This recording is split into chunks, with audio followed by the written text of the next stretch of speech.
Hello everyone, in this video I'm going to show you how to make a Discord GIF. This can be either a moving image or just a still picture.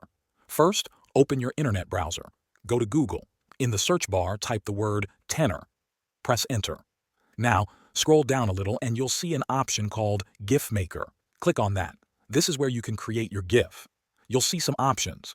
You can upload files like MP4 videos, PNG images, or JPEG photos.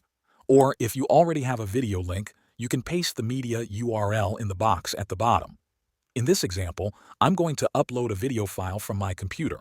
Click on Browse Files. A file window will open. Look for the video that you want to turn into a GIF. Click on it once to select it. Then press Open. Now you'll need to give your GIF a tag. This is like a name or label for the GIF. In this case, I'm going to call it GIF.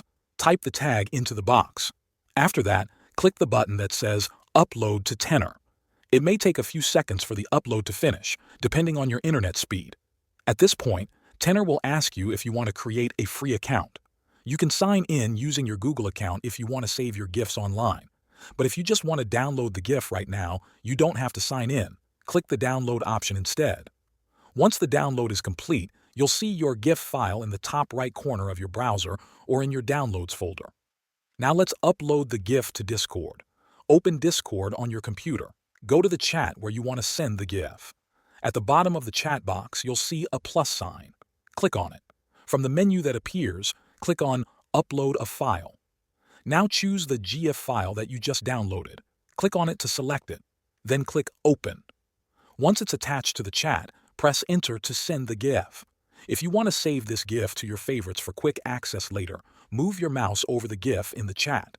In the top left corner, you'll see a small star icon. Click that star. Now, whenever you want to use this GIF again, just go to your favorites section in the GIF picker.